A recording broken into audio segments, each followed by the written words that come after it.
We're about to move on to Pokrovac versus Fr0zen series, which is looking pretty good and using exactly the same strategy. So looking forward to see if he can follow Sifka, as these are both elimination matches as well. I agree. We're going to continue with the elimination matches. Fr0zen and Pokrovac, I think, are 6-1. Yeah, they're 6-1. Yeah.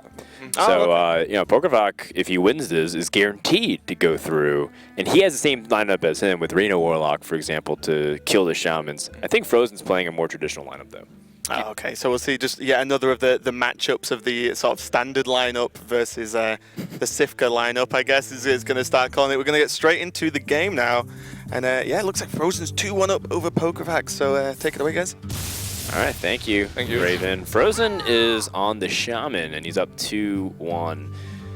No real context going into this, whether or not Fr0zen has won the game or Pokrovac has lost. But if Fr0zen has won twice, that means Pokrovac is on this Dragon Warrior, and his Reno Warlock has already been defeated. Yeah, definitely. And I mean, the Dragon Warrior, it doesn't look very well for him because the Shaman already seized the board and he didn't even succeed to deal too much damage. Okay. We apologize. It's actually the other way around. Pokrovac has 2, which means Fr0zen's last deck is Shaman. That changes a lot. Oh yeah. It does. But nevertheless, he is probably having slightly the upper hand in this very matchup, especially also with the access to the Fire Metal, which is just a very, very strong card in this very matchup. By the way, the Portal summoning the South Sea decking is actually kind of funny, given that he has Spirit Claw, so he can actually immediately charge this 2-1 into the Azure Drake or face. It's really convenient. Yeah. But he decides to face tank it. I'm not sure about that one. What do you think about that? Well, he's not at 15 yet, and his opponent only has the 1 damage hook, so I think it's okay. I don't understand what he's trying to accomplish, though. Why is he trying to push damage? Is he trying to set up for lethals in the next few turns? There's no way. Yeah, it's also that the 2-1 is, well, I mean, in this case it was obviously doing absolutely nothing, but usually I also like to have the weapon charge and for life over the 2-1, which is doing usually not that much. Yeah, it's a good question, too. If his best turn on his opponent's 6 is the Draconoid Crusher, so I guess he had 5 power on the board, plus the Fire Elemental. He probably would have been able to use for the easy trade there, so that's probably what he's looking for to set up for the turn 6 play. There's even the Hex now for the bigger threats of the Dragon Warrior, so that will definitely come in handy. Yeah, Curator gonna draw some cards here and help keep the Warrior in the resource count, which was a huge thing. 2 monkeys and an Azure Drake. Oh, that draw was so important because otherwise he would have been needed to hex this Curator, but in this case he can just drop the dragon and go ahead. Oh my goodness. Second cool. Yeah, it's pretty strong. Although, you actually, do you need to play it? Because you feel like you still had the ability to, like, hero power down instead. Yeah, play the value game. Yeah, I think you need to play it because also of the 6-1. I mean, you don't really want to face tank 6 if you don't even have access to your armor up hero ability anymore. Okay. So I definitely agree with that. Ragnar's coming down, yeah, that's expected.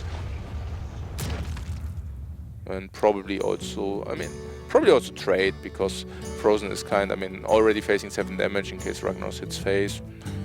But yeah, that's fine as well. Yeah, attack face, increase your chance to hit a minion. Yeah, absolutely. Oh, well, he doesn't. He hits face instead. Wowza. That is a lot of pressure coming in from the Dragon Warrior. Yeah, I mean, that's the thing. I mean, if Fr0zen goes ahead and faces the face or goes face and the Ragnar hits face, then he's just in a very, very devastating position because suddenly you can just ignore the Ragnars. Hold on. Oh, no spell damage totem. That was super important. Could have nearly cleared the board. Yeah. Now he needs this Lightning Storm to do really well. Get 3s. Oh and the portal. My god. Wow. That was kind of a spell power totem. Yeah, might as well be. In spirit.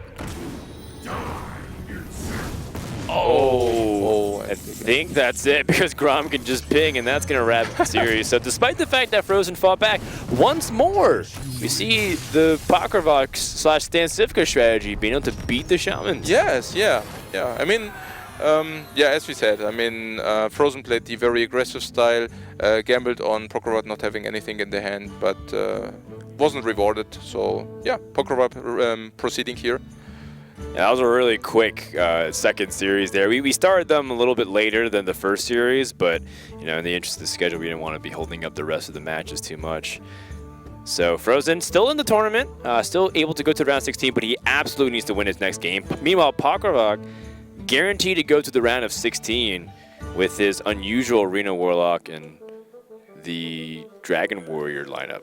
How'd you enjoy that, Raven, for that brief 2-minute break that you had? Yeah, it was a lot of time to consider the matchup and see how it went. But yeah, I think we can find out more from Pokrovac, of course. We didn't really get to see too much of that series. How did it go overall? What were the first few games like for you? I won first 2 games with Druid versus Zoo and versus his, I don't know what was the cards, because I am super excited because I make top 16 right now, so... That's reasonable. That's allowed. Yeah. You can be excited and be Thank happy, you very so much. congratulations Yeah, for that. thank you very much. And so I won the first 2 games, then I lost versus his Shaman, and then I won with Dragon Warrior versus his Shaman. Yeah. Did you say you beat Zoo with your Druid? Yeah. Oh, how So it's just casual. Like, yeah, that's just what you do. How did that game specifically, how did that go? Were you always just ahead? Did the Zoo draw badly, or? Yeah, If you can remember that far back. I had pretty good draw. I had a lot of removal on start and ramp on start. Then I casted 2 giants in 2 turns and just have super good trades. And yeah, I had survived with spell power, I think, too. So Okay. pretty good. Pretty much had all the Yeah. answers you needed to beat Yeah. Zoo. That was a pretty key matchup, actually, taking down Yeah, Druid versus Zoo. Was that game 1 as well? Game 2, I think. Oh, game 2, okay. Yeah, Yeah, he would have picked Zoo into the in Druid, first right? game I beat Tempo Mage with Druid, yeah. Oh, okay. Not too bad as well. So, Yeah. you guaranteed top 16 now, Yeah. right? So that's fantastic. Is there anyone you looking at who's actually at the top of the standings at the moment? Is there anyone you kind of don't really want to run into later on today? Like, I don't want to play versus Super JJ because he's a super good player, and also So that's reasonable. That's I reasonable. don't know who wins in match Stan versus Xixo, and of course one of them if Stan Sivka won. Okay, of course versus him, like we have same lineup, but he is better player than me, of course. But so Wow. against You're I like the don't want- first person to ever come out on a winning interview and admit someone else is better than them. Very humble. I like it. That's good. Job well done, man. Being able to qualify for round 16 with not necessarily just a traditional lineup. Everyone bringing Zoo and Ban Shaman. Yeah. I love the fact that you guys are killing the meta, so to speak, and being rewarded for it. So congratulations. Thank Yeah, you. really good play overall. You can, normally you can go and prepare for your next match. It's not going to have a huge impact onto the exactly. performance, obviously, because you are through to top 16. But congratulations Thank you again. very much. Thanks a lot. And we are going to be moving on to the next round and the final round of Swiss. Very shortly, we're going to go to just a break to sort out the round. And don't go anywhere, guys. This is the Hearthstone Grand Prix.